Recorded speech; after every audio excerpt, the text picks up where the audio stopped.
India में cricket का कितना क्रेज है ये सारी दुनिया जानती है और आईपीएल आग में पेट्रोल का काम करता है। आईपीएल आते ही लोग अपना काम धंधा छोड़कर मैच देखने लग जाते हैं। क्या आपने इस बात पर कभी कैजुअली भी ध्यान दिया है कि समय बर्बाद करने और बेकार के जुए वाले ऐप्स में पैसा खराब करने के अलावा ये आपको देता क्या है? एंटरटेनमेंट।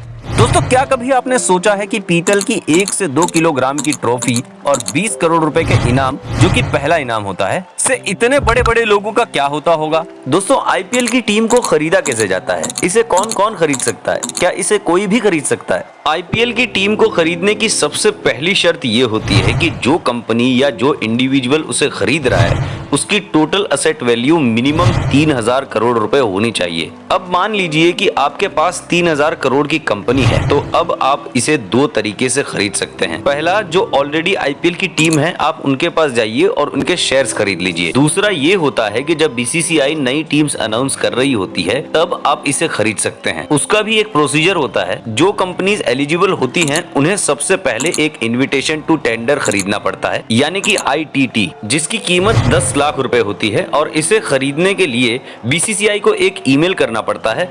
अब अगर आपने ये टेंडर खरीद लिया तो इस बात की कोई गारंटी नहीं होती कि आपको बिडिंग में बैठने को मिल जाएगा। बीसीसीआई बिना किसी नोटिस के और बिना किसी भी बात के इसे कभी भी कैंसिल कर सकती है। अब अगर आप बिडिंग सेशन पहुंच जाते हैं तो यहाँ आप सबसे पहले टीम का नाम खरीदेंगे, जिसकी कीमत शुरू होती है 1700 करोड़ से लेके 1900 करोड़ से, जो 2200 करोड़ से लेकर 3000 करोड़ तक पहुंच जाती है।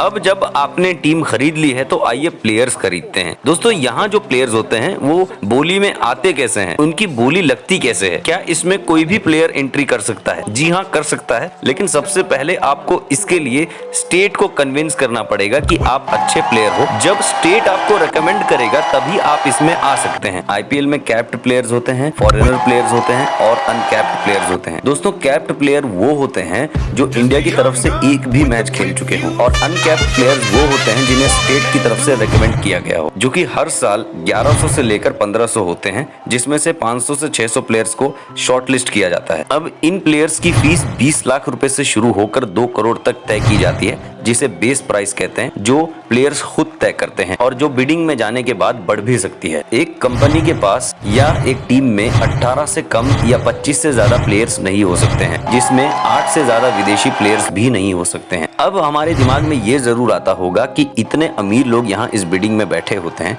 लेकिन फिर भी एक प्राइस पे आकर रुक क्यों जाते हैं? दोस्तों, हर कंपनी को खरीदने की एक लिमिट दी जाती है, जिसे पर्स कहते हैं। पहले इसकी लिमिट 85 करोड़ यानी कि 85 करोड़ होती थी, जिसे बढ़ाकर 90 करोड़ कर दिया गया। सबसे पहले जो बिडिंग शुरू होती है वो बड़े प्लेयर्स की बिडिंग से शुरू होती है, जिन्हें मार्की प्लेयर्स कहा जाता है, जिनका बेस प्राइस ही 2 करोड़ रुपए होता है। और बिडिंग ग्रुप्स में की जाती है, जिसमें कि बैट्समैन का ग्रुप अलग होता है और बॉलर्स के ग्रुप्स अलग होते हैं। जिन प्लेयर्स की बेस प्राइस 20 लाख से 1 करोड़ के बीच होती है, उसे 5 लाख रुपए से बढ़ाया जा सकता है। 1 करोड़ से 2 करोड़ की बेस प्राइस वाले प्लेयर्स की बिडिंग को 10 लाख रुपए से बढ़ाया जा सकता है। दोस्तों, आईपीएल शुरू होने से पहले आईसीएल की शुरुआत की गई थी, जिसका फुल फॉर्म था इंडियन क्रिकेट प्रीमियर लीग, जिसे जी एंटरटेनमेंट कंपनी ने शुरू किया था, जो कि एक प्राइवेट कंपनी है। आईसीएल में भी आईपीएल की तरह अलग अलग स्टेट्स की टीम होती थी, जिसे आईपीएल की तरह ऑपरेट किया जाता था, या फिर ये कहिए कि आईपीएल को आईसीएल की तरह ऑपरेट किया जाता है। तो फिर आईसीएल क्यों फेल हुआ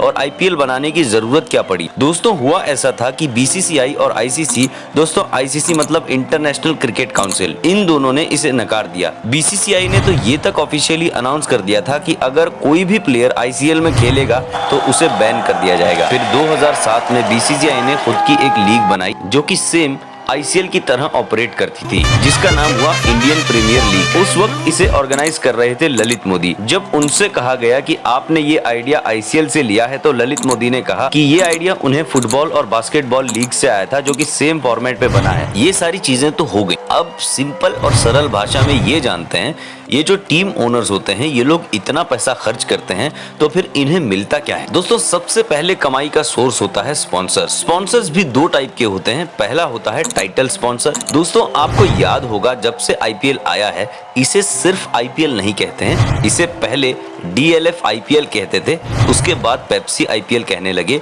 और फिर कहने लगे वीवो IPL और इसे अब टाटा IPL कहते हैं। दोस्तों टाइटल स्पॉन्सर करवाने वाली कंपनी अपने नाम को IPL के पहले जोड़ने के लिए काफी पैसे खर्च करती है। दोस्तों शुरुआत में जब DLF टाइटल स्पॉन्सर हुआ था तब ये हर साल 40 करोड़ रुपए देते थे अपनी कंपनी का नाम IPL के पहले बुलवाने के लिए, जो कि 5 सीजन तक चला था। उसके बाद आया पेप्सी जो हर साल लगभग 80 करोड़ रुपए खर्च करता था।